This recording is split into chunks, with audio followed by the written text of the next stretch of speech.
Hello hello and welcome everyone, welcome back to the channel. तो आज हम पढ़ने वाले हैं NCERT solution class 6 social science की हमारी सिविक्स की सीरीज चल रही है। बहुत ही मज़ेदार ज़बरदस्त सीरीज के हम चैप्टर 7 तक ऑलरेडी पहुंच चुके हैं। आज का हमारा चैप्टर है अर्बन एडमिनिस्ट्रेशन।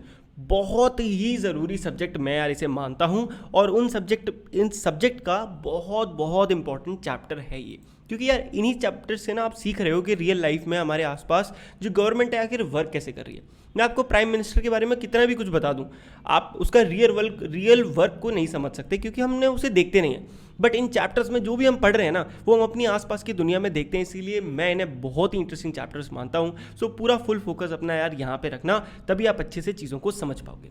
तो चलो वीडियो को शुरू करते हैं। थोड़ा जूम आउट करेंगे सो दैट हम आराम से देख पाए। सॉरी, थोड़े बड़े क्वेश्चन है बट टोटल कहानियां है, तो मैं आपको चिल मार के समझा दूंगा। चिल मारो। पहला क्वेश्चन है, why did the children go to Yasmin Khala's house. इतना पढ़ने की जगह सिंपल लाइन में समझाता हूँ भैया, क्योंकि बच्चों ने क्या करा, स्ट्रीट लाइट फोड़ दी। अब उन्हें यही नहीं पता था कि स्ट्रीट लाइट आखिर किसको बिलोंग करती है, इसका मालिक कौन है ना।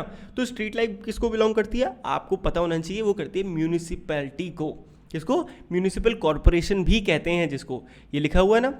तो ये एक म्यूनिसिपल कॉरपोरेशन होता क्या है, किसी भी सिटी के जो नॉर्मल लोकल पोकल काम होते हैं ना, जैसे कूड़ा उठवाना, सैनिटरी से लेके पानी पहुंचाना, इलेक्ट्रिसिटी पहुंचाना सिटीज़ में। गांव की बात नहीं कर रहे, गांव के लिए हमने अलग पढ़े थे ना, तो इसीलिए सिटीज़ में होते हैं म्यूनिसिपल कॉरपोरेशन। ठीक है, तो उन बच्चों को बस किसी ने बताया कि आपको भाई म्यूनिसिपल कॉरपोरेशन की आपने लाइट फोड़ी है, तो आपको उन्हीं से बात करनी पड़ेगी। तो उन्हें तभी किसी ने बताया कि यास्मीन खाला जो हैं वो म्यूनिसिपल कॉरपोरेशन से अभी अभी रिटायर्ड हुई हैं 1-2 साल पहले ही, तो आप उनसे जाके बात करो। बस आ गया समझ में? वेरी गुड, चिल मारो। नेक्स्ट क्वेश्चन देखते हैं। ये है वेरी इंपॉर्टेंट क्वेश्चन। आपको 4 ऐसी चीज़ें बतानी है in which the work of municipal corporation affect the life of a city dweller. City dweller का मतलब होता है बच्चों जो सिटी में रहता है, यानी सिटी में अपनी ज़िंदगी काटता है। तो उसकी ज़िंदगी में क्या असर होगा एक म्यूनिसिपल कॉरपोरेशन से, आइए जानते हैं।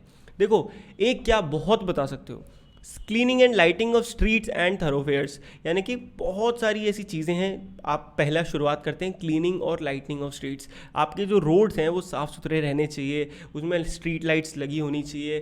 थरोफेयर्स यानी कि बाकी के सारे काम। ठीक है, अगला है supply of safe drinking water. Safe drinking water हर घर तक पहुँचे, ये भी किसकी जिम्मेदारी है? ये गवर्नमेंट की। और गवर्नमेंट कैसे? म्यूनिसिपल कॉरपोरेशन की जिम्मेदारी है। ओके जी। सप्लाई ऑफ इलेक्ट्रिसिटी, ट्रैफिक का कंट्रोल रहना, garbage collection and disposal, very important. आप कूड़ा फेंकते हो वो सही जगह पे जाना चाहिए, ये जिम्मेदारी है म्यूनिसिपल कॉरपोरेशन की। समझ पा रहे हो कि नहीं समझ पा रहे हो?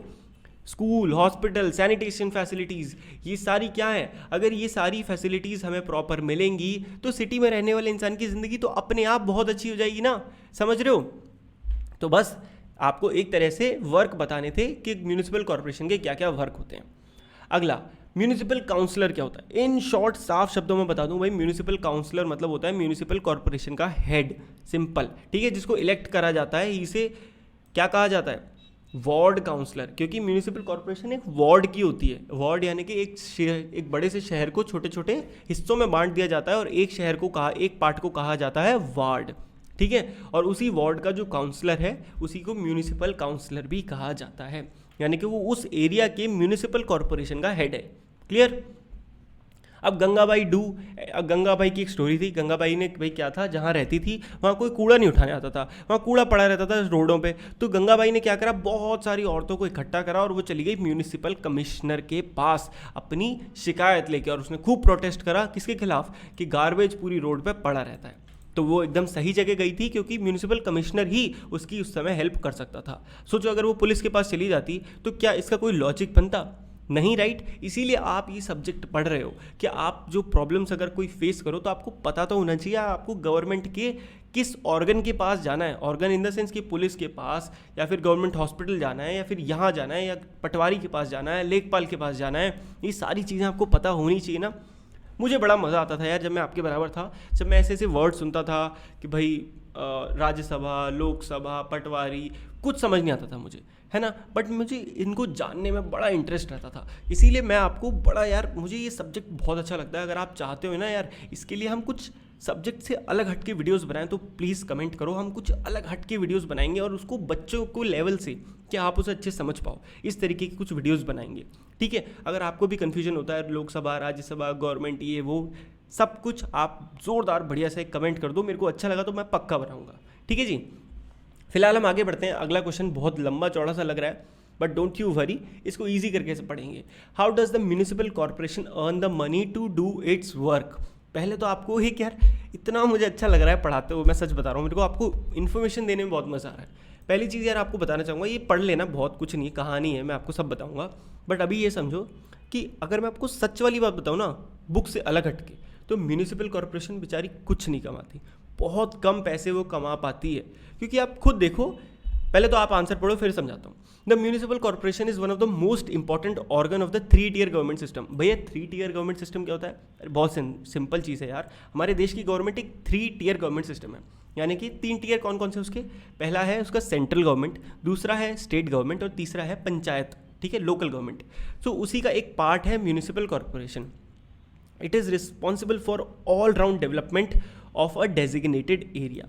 वेरी इंपॉर्टेंट लाइन, इसको समझ जाओगे तो चैप्टर समझ जाओगे। इसकी रिस्पॉन्सिबिलिटी है एक डेजिग्नेटेड यानी कि एक फिक्स एरिया जिसको हम वार्ड भी कहते हैं, उस वार्ड का ऑल राउंड डेवलपमेंट हर तरीके से। It undertakes all the public facilities and welfare works like sanitation, water, road, education, health etcetera etcetera. ये सारे ही काम इसके अंडर में आते हैं। चाहे आप पब्लिक फैसिलिटीज़ की बात करो, वहाँ बस चलना, ऑटो चलना, welfare work, sanitation, water, road, education, health वगैरह वगैरह वगैरह, ठीक है, ये सब कुछ इसके अंडर में आते हैं। As these works require funds, so it collects revenue from the resident living in its corporation area. अब भाई हर चीज़ हर काम के लिए पैसे चाहिए, तो वो पैसे कहाँ से आते हैं? लोगों से, जनता से। जनता से टैक्स कलेक्ट किए जाते हैं अलग अलग चीज़ों के।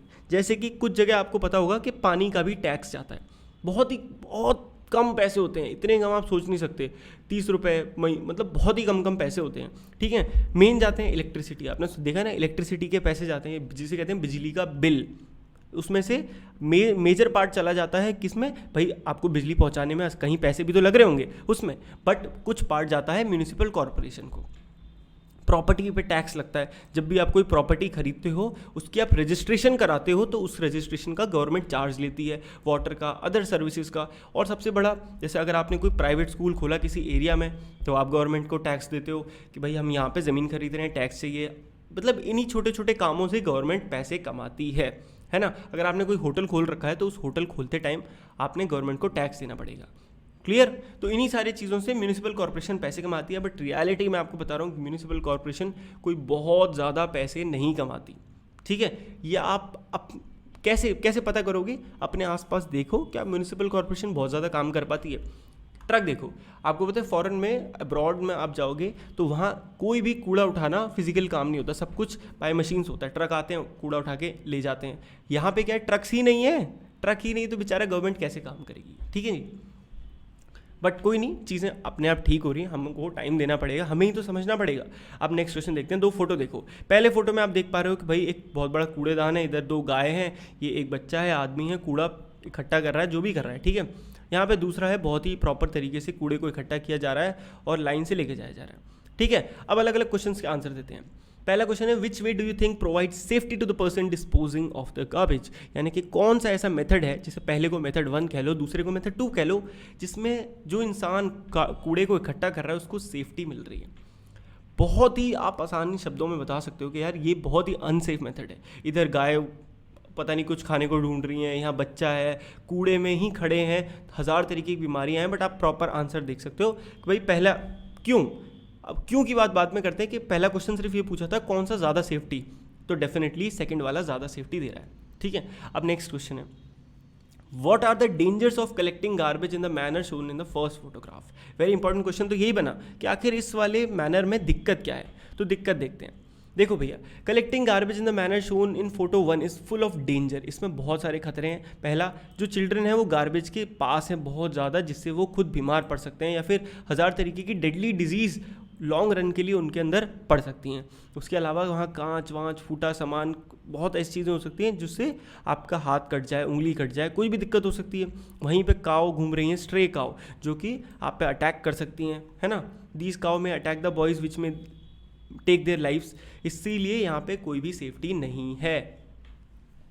अगला question, why do you think that proper ways of disposing of garbage are not available to those who work in municipalities.